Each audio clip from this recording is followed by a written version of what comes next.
Hey, hope you're well. I want to show you K9s, which is a utility that you can use instead of kubectl. So it's a lot easier, more powerful in many ways.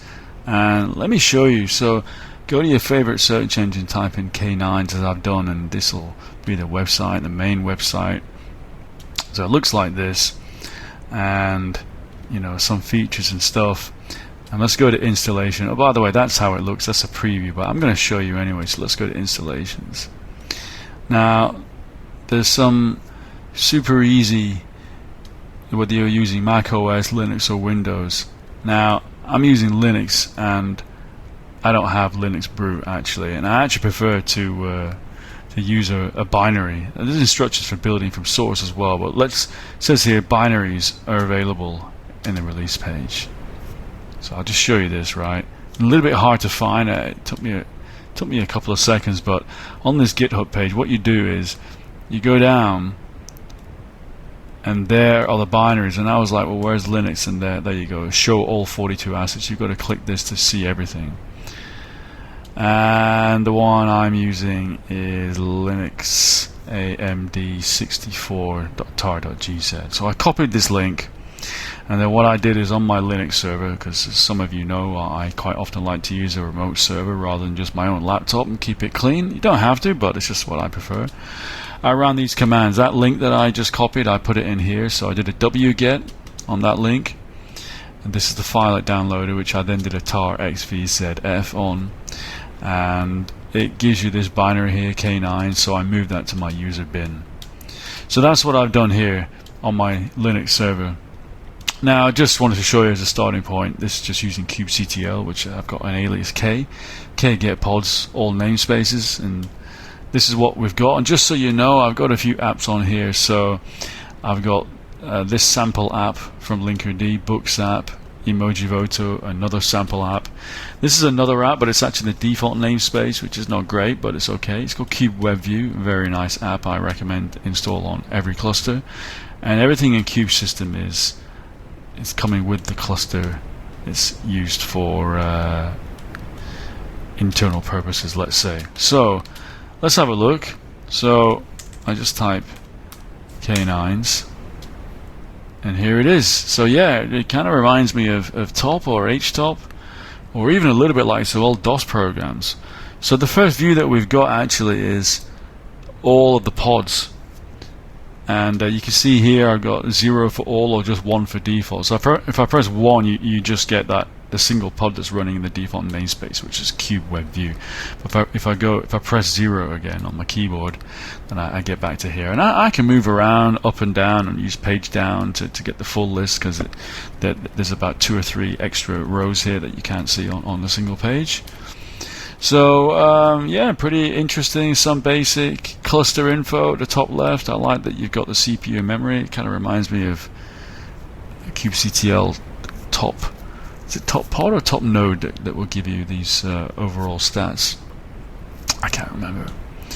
But look down here, bottom left. You've got pod. So this bottom left, I've come to learn that this gives you the overall.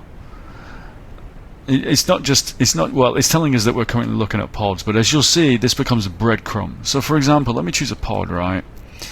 And I'm going to choose Emojivoto. So this Emojivoto is a kind of voting web app, and when you use it, you can actually register some votes and it will collate them. But what I realize, as we're going to see now, when you look in the logs, it's actually doing some continuous voting already by way of a demo. I'm not really sure why, but let's have a look. So if I press enter on any pod, look at this. You see down here, it now says pod containers, because every pod contains at least one container, and usually one container. That's why we see one here.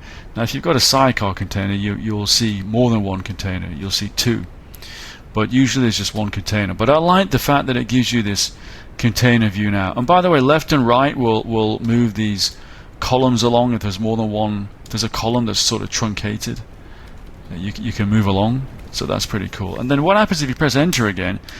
It's set up to go for the logs. So you see here, this is what I was talking about, that particular application, that pod, is set to sort of do some automatic voting, and it writes the details of that to the logs. So yeah, it's a demo because it allows you to see something happening in the logs as well. So that's pretty cool. Cool for a demo and cool for our own demo as well.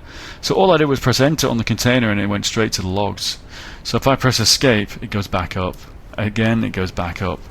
So that's pretty cool. I really like the way it allows you to go inside the pod and then inside the container. Let's do another one. Cube web view. There we go. I go in again, and then this looks more like typical container logs. So let's go back up, press escape, press escape. Just want to show you what else is on this screen. Any more columns. If I press the right arrow, then you can see there's an IP column. So let's press it again because I think there's one more column or two more. Yeah, it tells you which node and the age of the pod, and you can see that this is I think that's cluster IP or something like that. So yeah, pretty cool. Pretty cool. So let's look at some of the other commands. A is attach. I should probably know what that is, but I'm not sure what that is yet. D is to describe. So this is cool. Same as kubectl describe. And you know, as you're probably used to seeing, describe gives you some useful info, including the events at the bottom as well, which we're going to see in a minute. Limits and requests, which is cool. I'm familiar with these limits because with this request because I set that myself. And if we go down, events, just as we would expect from, but now you don't have to type in k describe and the namespace and you know and all that jazz and the pod name. So press escape and go back up. So yeah, that's pretty cool. I really like that. D for describe. Yeah, it's fantastic. E for edit. So just like kubectl edit, it'll open, I guess this is Vim or Vi, just like kubectl edit would do, and you can edit it directly on the cluster. So I'm just going to escape : quit without saving. I don't want to change it. But yeah, I really like it.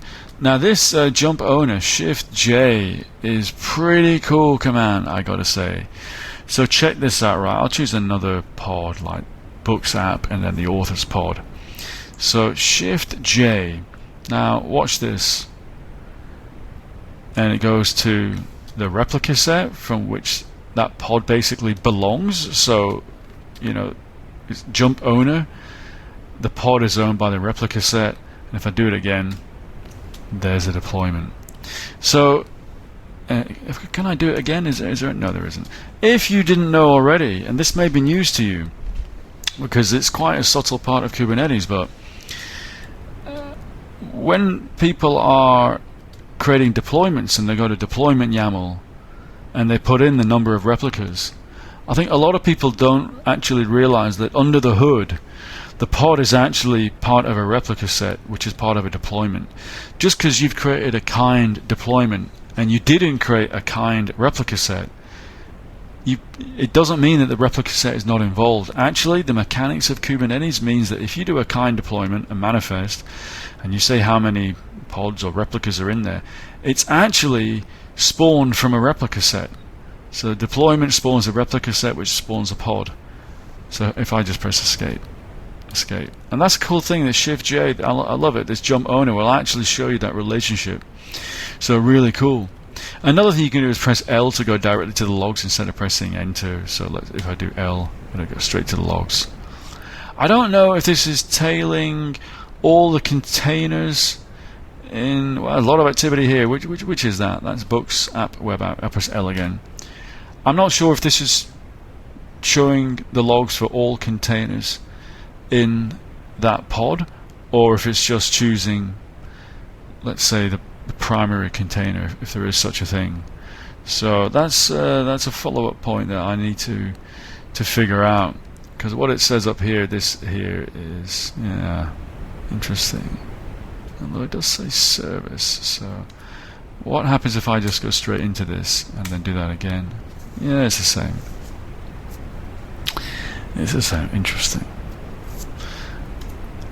I think when it says service, it doesn't mean Kubernetes service. I think it means that in a different way. So let me show you here. If I see here, help is question mark. What I've noticed about this is anything. Yeah, I don't think you can really make any mistakes. I think it will always give you a warning prompt. Let me show you one other thing before we go to the help. Let me show you. Oh, let me try delete. I haven't tried deleting anything yet. Let's choose something that has more than one pod. Look at that. That's interesting, by the way. If you look at these three pods or three replicas called web app, and one of them has most of the CPU load and the other two have only one. That's interesting. I have seen that before. I think that's not unordinary or unusual, shall we say, but I just noticed that now. So let me try deleting this. So Control D. I haven't even done this yet, but I think it's going to give me a warning. Yeah, it gives a warning. And I noticed this with some other things. Anything that looks a bit more potentially destructive, it will give you a warning. So that's pretty cool. I'm gonna back out of that, pressing escape. Let's go to help ? And now we find some other cool things here. So there's something I wanted to definitely show, which was port forward, which is Shift F. So let's try that. So Shift F, and this is pretty cool. I think it gives you it gives a suggestion for what to map to what in terms of ports, but you can also edit directly right now. So I think that's really cool. And let's go back to help, and there's something else here as well. Oh, S for shell. So this is like execing into a pod with IT for interactive terminal, if I remember correctly. But here all you got to do is just press S. So if I do that, and then we're in the pod, and you can see inside the pod, well, it's copied the full source code for this app. Interesting that there's a Docker file there. I don't really think that's well, let's have a look at this Docker file because I'm just curious. Interesting. Bundle, rake, gem file.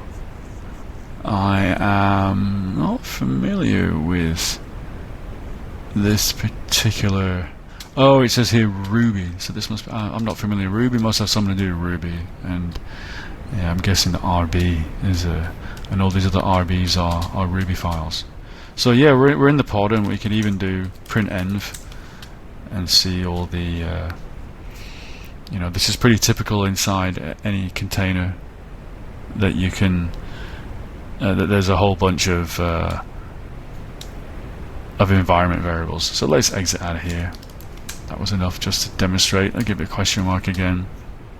There's something else I definitely want to show you, which is pretty cool. Let's just see here what else we got. So, oh yeah, there's some other navigation keys that are there. But, you can just use up, down, left, right. I think these are just alternatives. I haven't figured out this hotkeys yet. So, I'm kind of curious about that. It might be that you can chain together a bunch of commands or something along those lines. But yeah, this is K9s, and I think it's really, really cool, I gotta say. Oh, there is something else I wanted to show you. Let me go to question mark again. Now, there is a way. You might be wondering, we're only looking at pods so far and containers and logs, but how do we look at other things? Oh yeah, there's a filter thing as well you can do. Okay, I do remember. So if you press slash, now this is like using slash inside of Vim, then I can type, for example, emoji, press enter, and it filters out like that. So that's pretty cool. I'd press escape to get rid of the filter.